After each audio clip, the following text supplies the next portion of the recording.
Hundreds of thousands of individuals are feeling the impact of mass layoffs in the government and tech sectors. And if you're one of these folks, my heart goes out to you. You might be wondering, what do I do now?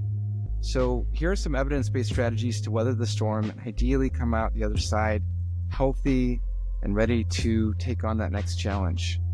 So number one is to allow time to process and grieve. Job loss is a significant life event and actually one of the biggest stressors some may encounter in their lives. This can also trigger grief surrounding loss of professional identity, loss of a part of yourself, loss of a friend network, or other types of loss. This isn't something that should be taken lightly.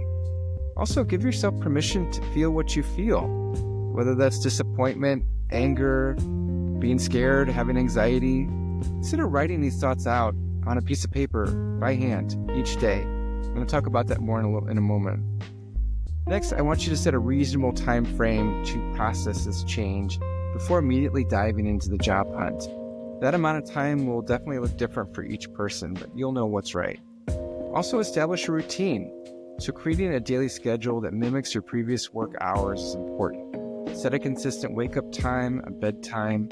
Designate specific hours for job searching, for networking, and skill building. Don't forget to include regular breaks throughout the day, just like you would if you're at work. And also, don't forget to end your workday at a specific time. This will help avoid burnout. Number 3 is to prioritize self-care. So you want to maintain healthy eating habits, and actually meal prep and set dinner times can provide structure. Schedule daily physical activity or intentional movement each day. Get outside for at least 20 minutes each day if possible, and connect with your support network regularly.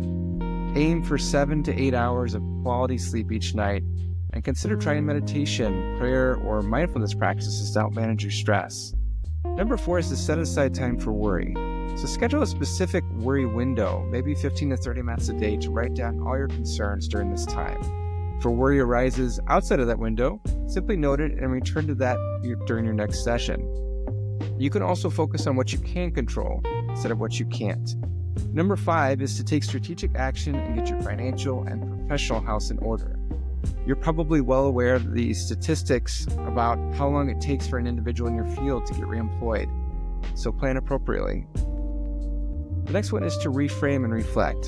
So this is a golden opportunity to consider what you truly want in your next role, and to reflect on what you may have enjoyed or didn't enjoy in your previous position.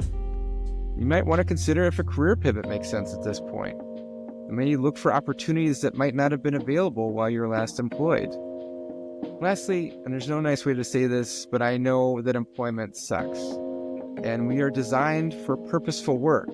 And many successful people have faced setbacks that ultimately led to better opportunities. So this challenging period is likely temporary, and you will get through it. If you need someone to talk to, reach out to me.